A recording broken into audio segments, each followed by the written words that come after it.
Introduction à l'auto-hypnose. Bonjour et bienvenue dans ce nouvel épisode du podcast de la double reconnexion. Je suis Viviane Kuhn, enquêtologue connectée.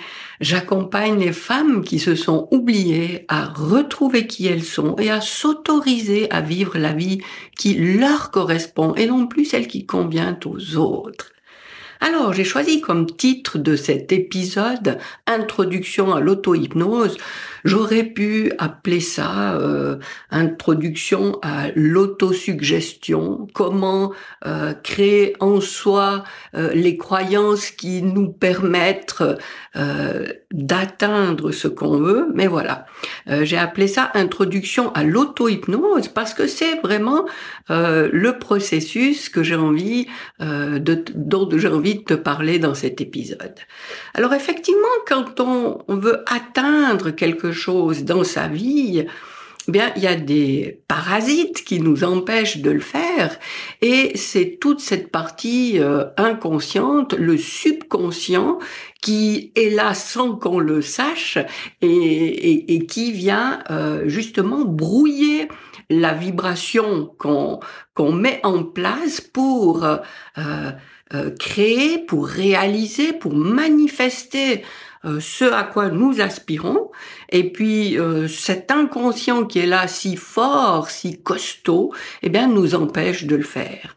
Et l'auto-hypnose, en fait, c'est une pratique qui nous permet d'aller atteindre cet inconscient, ce subconscient qui nous empêche de mettre en pas de nous mettre en action, mais d'aller atteindre précisément ce qu'on veut à la place de ce qui se met en place spontanément, naturellement, puisque tout ce qui est dans notre inconscient prend le dessus. Alors, ce qui est important de rappeler comme notion, c'est que les choses qui se réalisent dans notre vie, c'est celles qui sont répétées dans notre tête avec beaucoup d'émotion. Tout ce que je me répète de manière régulière, jour après jour, et dans quoi je mets de l'émotion, se réalise. Donc, soyons vraiment attentives. Si je pense à des choses négatives, comme jamais je pourrais faire ça, ou bien je suis bien incapable de faire ceci, c'est impossible qu'un jour ça se produise, eh bien, je me le dis de manière effectivement répétée, avec une émotion, même si elle est négative, et c'est ça que je vais retrouver dans ma vie. Alors, sachant ça, évoquons dans notre tête de manière précise, avec la visualisation, en exprimant à voix haute ce à quoi j'aspire et ce que je veux voir réellement dans ma vie, eh bien, je le répète avec des mots, je le verbalise à haute voix, de manière répétée, je le visualise avec plein de détails. Plus les détails sont nombreux et précis, mieux c'est. Et comme ça, je plante dans ce subconscient, dans mon inconscient, je plante en moi les graines de ce que je veux voir pousser dans ma vie. Alors, une fois n'est pas coutume, c'est vrai que j'ai pris des notes pour cet épisode, parce qu'il y a beaucoup de choses à dire. Donc, exprimer à haute voix, visualiser, oui, et le faire avec confiance. J'ai confiance que ce que je visualise, ce que j'exprime, c'est quelque chose en quoi je crois, j'ai la foi que ça va se réaliser, parce que c'est en accord avec mes valeurs, avec ce qui est important pour moi, avec la personne que je suis au plus profond de moi. Donc voilà, ça c'est une première chose importante à dire. Et j'aime tellement cette citation de Henry Ford qui dit que vous pensiez que vous puissiez ou que vous ne puissiez pas, vous avez raison. Et c'est tellement vrai. Si ce que tu te répètes encore et encore, c'est je peux pas, ben tu as raison. Et si ce que tu te répètes, c'est oui, je peux le faire, je vais le faire, je suis en train de le faire, et tu te visualises l'avoir fait, eh bien oui, ça devient réalité. Donc n'oublie pas ça, que tu penses que tu peux ou que tu ne peux pas, tu as toujours raison. Alors autant penser que tu peux le faire. Alors, donc les trois ingrédients qu'il faut amener encore et encore quand tu plantes ces graines, c'est la confiance, l'enthousiasme et la gratitude. La confiance parce que tu as la foi en ce que tu fais, en ce que tu crées. L'enthousiasme, j'aime aussi beaucoup ce mot puisque l'enthousiasme étymologiquement ça veut dire la divinité qui est en toi. Et c'est ça que tu réveilles en toi, et la gratitude parce que tu te projettes déjà dans le moment où c'est réel pour toi.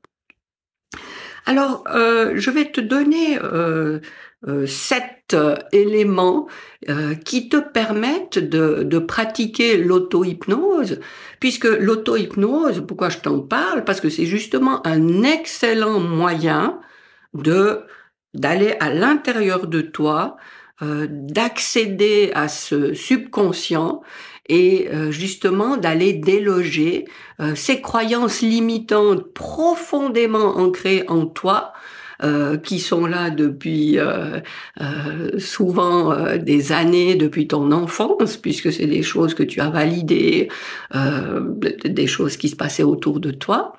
Donc l'auto-hypnose, c'est vraiment un moyen super puissant d'accéder à cet endroit-là et de pouvoir transformer, de pouvoir déloger des croyances qui te limitent actuellement en des croyances qui vont dorénavant te propulser et te permettre justement d'aller créer ce à quoi tu aspires.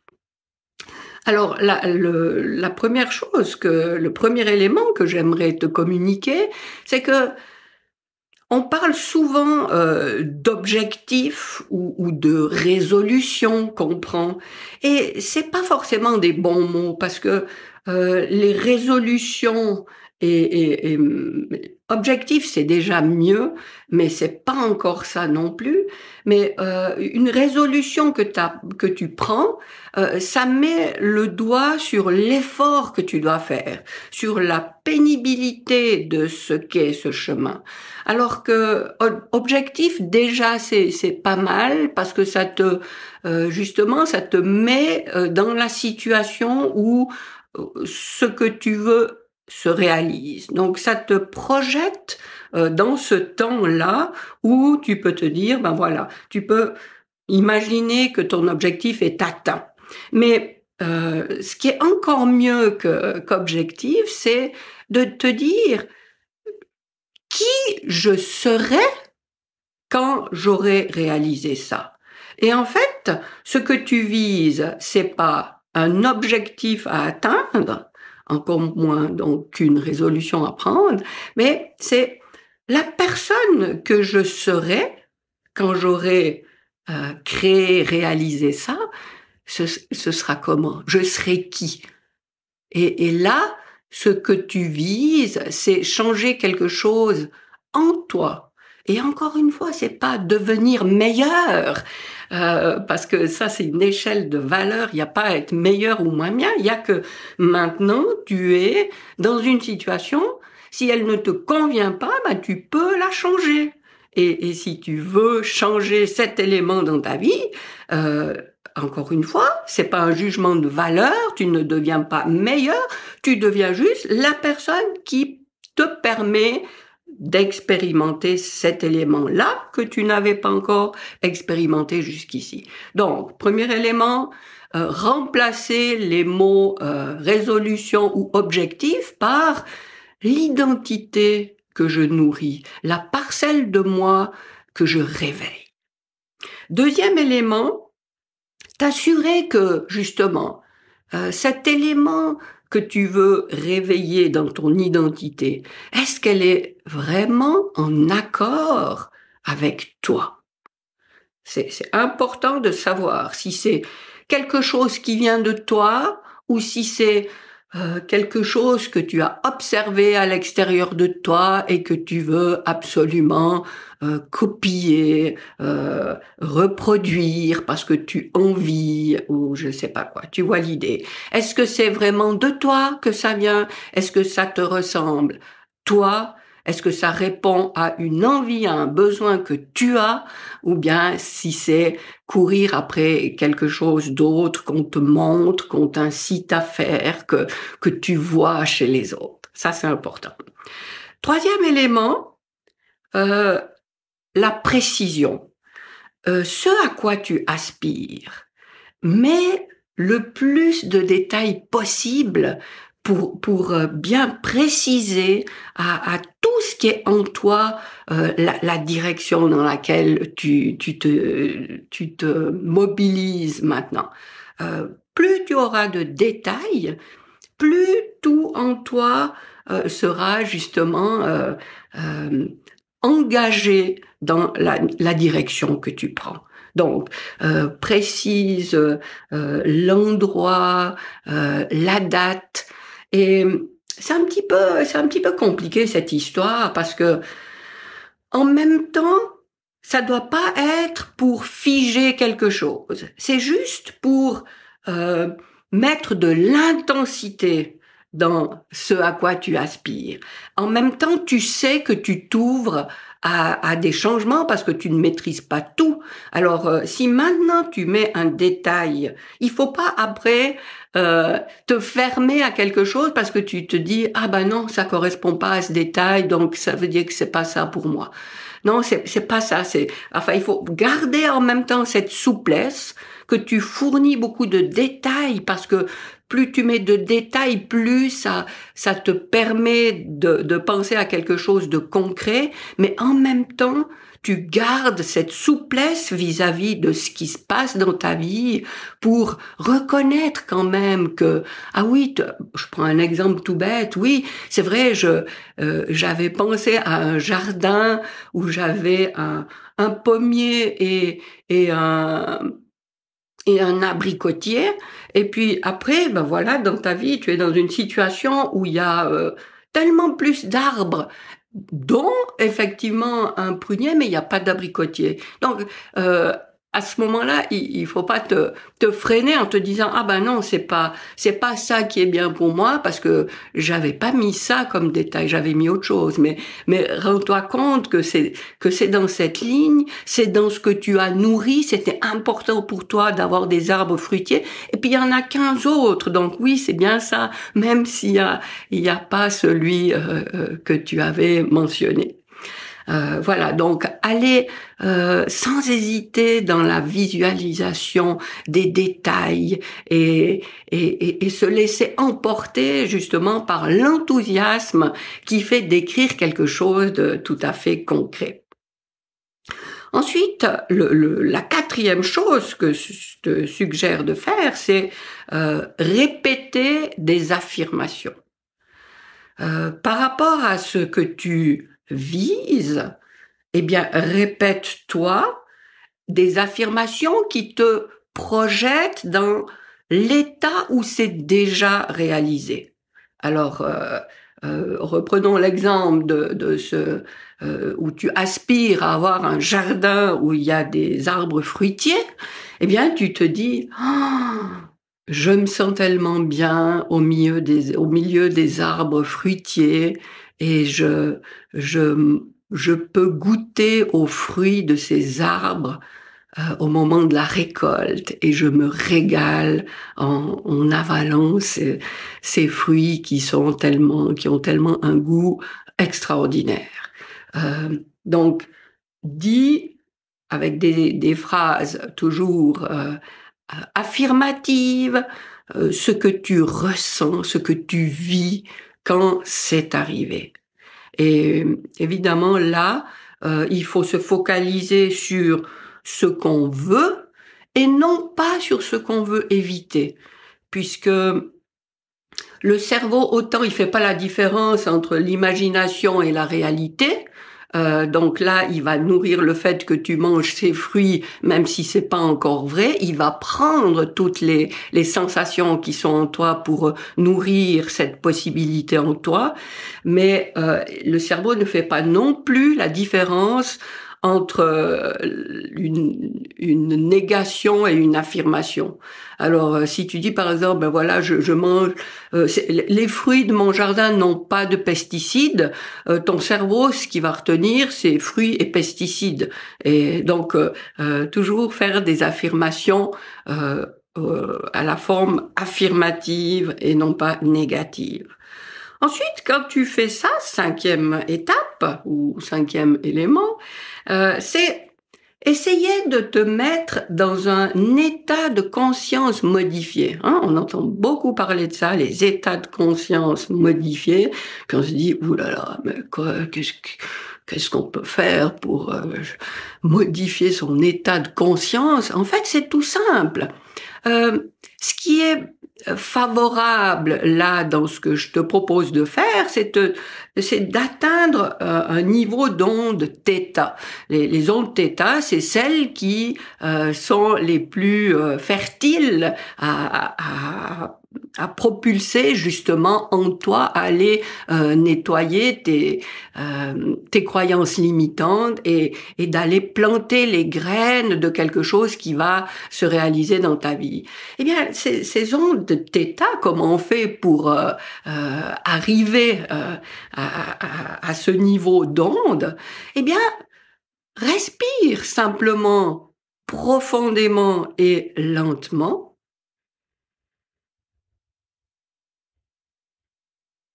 Tu prends quelques respirations vraiment profondes. Tu vois que ta respiration se ralentit petit à petit. Tu parviens à un état de détente, de calme intérieur. Et c'est ça. Les ondes θ, c'est ça.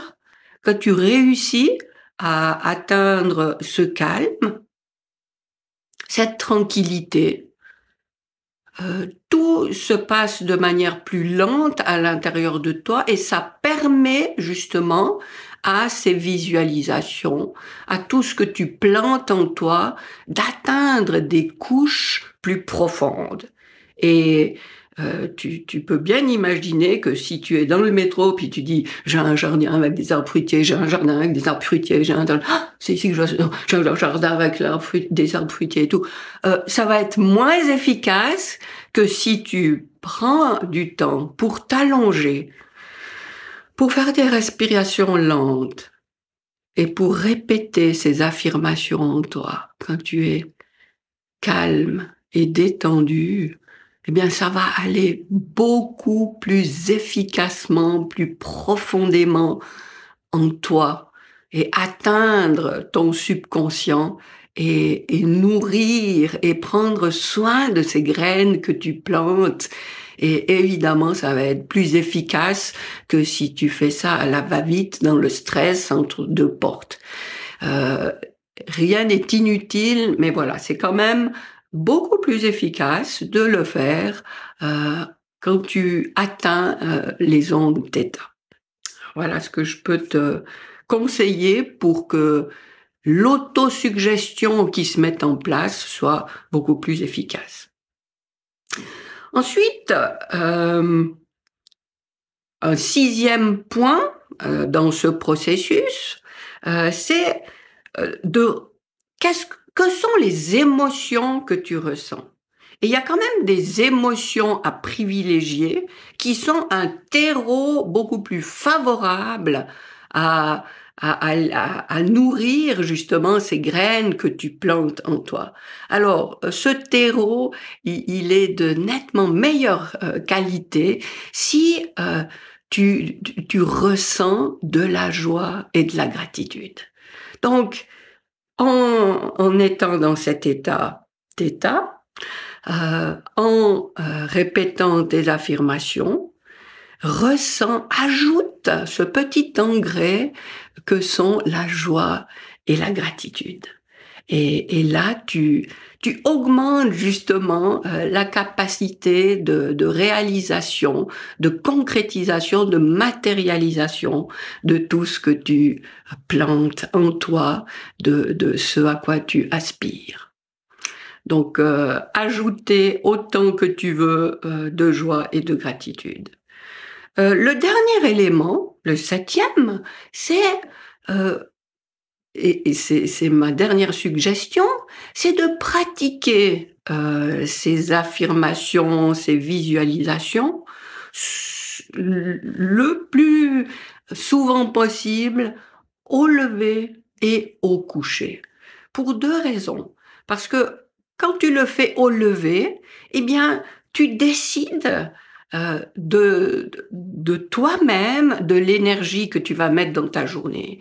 Tu commences ta journée par cette pratique où tu mets en avant ce à quoi tu aspires.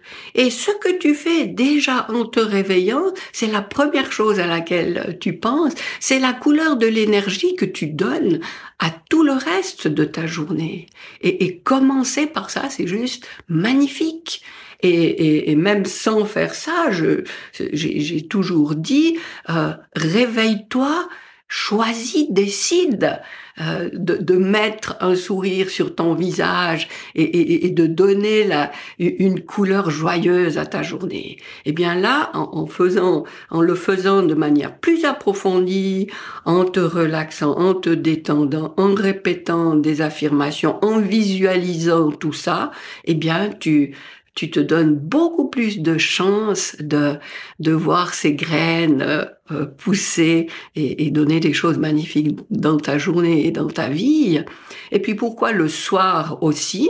Parce que déjà tu te délestes de tous les soucis, de tout ce que tu peux avoir. Ah ouais, mais là j'aurais dû dire ça, j'aurais dû faire. Ah, puis j'ai encore oublié ça. Ah, puis demain il faut pas que j'oublie de faire ça. Si tu t'endors avec ces pensées, eh bien tu dors là-dessus. Et puis tu dors dans la rumination, dans la lourdeur.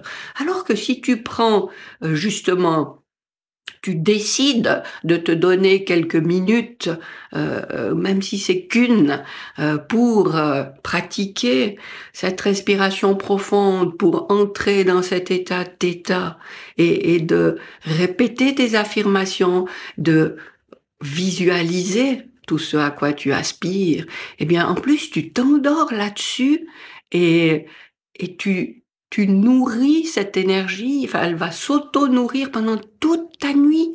Donc ton subconscient qui reste actif pendant toute la nuit, au lieu d'aller ruminer des soucis, va répéter ses rêves en devenir. Alors voilà.